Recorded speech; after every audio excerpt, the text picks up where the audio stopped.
Heute bei den Lately News wurde im Bahnhof Ingelheim eine 12-Jährige von der Feuerwehr aus einem 1x1 Meter großen Schließfach gerettet. Das Mädchen war aus Spaß in das Schließfach geklettert, während ihr Bruder die Tür aus Versehen zugestoßen hatte und auch nur zufällig 15 € für die nächsten 30 Tage für das Schließfach bezahlte, sowie schon begann, ohne bewusste Absicht das Zimmer seiner Schwester zu entrümpeln, um daraus eine Videospielhöhle zu machen. Aber jeder mit Geschwistern kennt doch solche Zufälle, oder? Noch mehr gleich bei den News.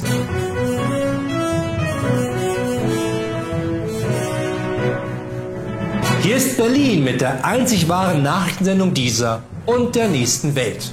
Das sind die Lately News, denn alles andere da draußen sind nur Fake News. Natürlich auch heute Abend wieder mit mir, Florian Streletz, bekannt aus unzähligen Cum-Ex-Klagen, in denen es nicht nur um Geldbetrug geht. Außerdem, falls du glaubst, genauso cool zu sein wie ich, dann hau mit der Faust auf den Abo-Button und die Glocke, denn nur so haben wir die Chance, MDR aktuell auch weiter quotentechnisch abzuhängen.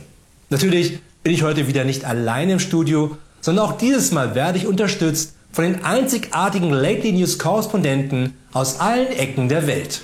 Ob aus New York, Sydney, Bielefeld oder aus Melbourne, aus dem einzigen Friseurladen der Welt, dem sich wirklich an die Hygieneregeln gehalten wird. Außerdem ist auch heute wieder meine Sonderhundekörbchen-Korrespondentin Sisu zu Gast, die uns den neuesten Hundekörbchen-Test zeigen wird. Und natürlich würde sich Sisu auch bestimmt über deinen Besuch freuen, deshalb ist der Link zu ihrem Insta-Account unten in der Videobeschreibung. Immerhin folgen ihr sämtliche Spieler, Frauen und Männer der Fußballnationalmannschaft. Mir dafür nur Kathy Hummels. Leider. Aber kommen wir zuerst einmal zu den wichtigsten Nachrichten der Woche und fangen an mit Berlin. Für eine Safari sollte man immer in die entferntesten Gegenden fliegen und dort für ein kleines Bestechungsgeld kann man dann den vermeintlich letzten Dodo mit einer Panzerfaust erledigen. Was aus eigener Erfahrung jedoch keine like-bringenden Instagram-Bilder liefert. Wenn man knapper bei Kasse ist, man aber trotzdem etwas Nervenkitzel sucht oder gar Todeswünsche hat, dann bietet sich der Berliner Straßenverkehr als Ersatz-Safari an. Um diese etwas sicherer zu machen, nicht klar ob für Fußgänger oder für jagende Autofahrer, setzt Berlin auf immer mehr Zebrastreifen. Und alleine in Berlin-Mitte wurden am Alexanderplatz für letztes Jahr 10 neue Zebrastreifen geplant. Aber Berlin wäre Berlin nicht auch etwas Arkham Asylum und so wurde am Alex nur ein einziger am Ende realisiert. Dies lag aber nur daran, dass der Berliner Tierpark einfach nicht genügend Zebras für die anderen 9 Zebrastreifen liefern konnte. Denn wofür haben wir ansonsten einen Tierpark, außer für sowas? Währenddessen in Kirchdorf. In Berlin-Zehlendorf hatte ja vor einiger Zeit der berühmte Tetris-Fahrradweg international für Aufsehen gesorgt. Und lange Zeit gab es auch die Idee, eventuell die eine oder andere Etappe der Tour de France auf dem Tetris-Fahrradweg zu organisieren. Leider stellte sich nur heraus, dass der Tetris-Fahrradweg mit seinen perfekten rechtwinkligen Wendungen alle 50 cm selbst für den besten Rennradfahrer auf Dauer zu hart ist, sodass dieser lieber ohne jegliches Doping die Serpentinen nach Alpe d'Huez hochfährt auf einem klapprigen Darmrad. Was die preisen können wir doch auch, dachte sich anscheinend das Bauamt im bayerischen Kirchdorf und baute für läppische 3,3 Millionen € eine ebene Radstrecke mit 500 Meter Länge inklusive 5 kleiner Berge. Die Berge sind dabei so steil, dass sie schon als Bergetappe der höchsten Kategorie bei der nächsten Tour de Oktoberfest geplant sind. Allerdings müssen die Fahrer dafür auch einen Alkoholwert am Start haben von mindestens 2,0 Promille.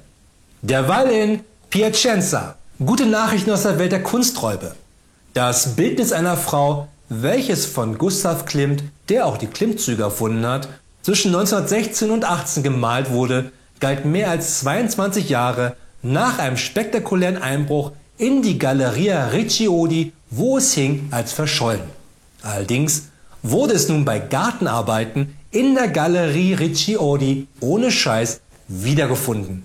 denn es lehnte, in einer Plastiktüte verstaut, hinter einem Gebüsch an einer Mauer. Ein Chapeau an die Spurensicherung der italienischen Polizei von damals.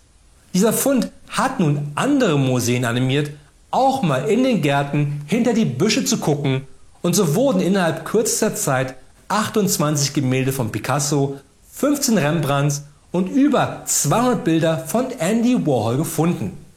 Allerdings sind sich bei den Bildern von Andy Warhol die Experten bis heute noch nicht ganz sicher, ob die wirklich von Andy Warhol sind oder nur Werbeflyer von McDonald's. Noch zum Abschluss, das Fake News Medium der Woche ist dieses Mal das Wuff-Magazin. Es hat sich gezeigt, dass das Failing Wuff-Magazin nur vollgestopft ist mit Fake-Wuff. Und dieses Mal habe nicht ich das Magazin gelesen, sondern mein Hund Sisu. Immerhin ist sie ein Hund von Welt und informiert sich immer gerne über die neuesten Trends, die sie bei mir 24 Stunden am Tag dann per Wuff einfordert, indem sie mir die Links dazu schickt. Oder die Sachen bei Amazon einfach gleich selber bestellt. Immerhin kann sie sich mein Passwort besser merken als ich. Dementsprechend war ich nicht überrascht, als ich nach Hause kam und dort 15.000 Ausgaben des Wuff-Magazins in meiner Einfahrt standen. Zum Glück hat mein Anwesen eine zweite Einfahrt, sodass ich meinen Maserati BMW Maybach, den gibt es nur für sehr erfolgreiche Anchorman, beim T-Rex-Gehege parken konnte, um dann mit meinem Ferrari Golfkart innerhalb einer halben Stunde zur Haupthaustür zu kommen. Bloß hatte sich bis dato herausgestellt, dass Sisu schon alle Ausgaben des Wuff-Magazins durch hatte und nun eine extra lange Wunschliste bei Amazon eingerichtet hat. Deshalb sei nicht gewarnt, Wuff-Magazin, die dunkelgrüne Lately Fake News Karte an dich und du stehst ab sofort neben der goldenen Toilette in Sisus 800 Quadratmeter großen Hundehütte. Das waren die Lately News. Wir sehen uns wieder am Montag. Und nicht vergessen, alles andere da draußen sind nur Fake News.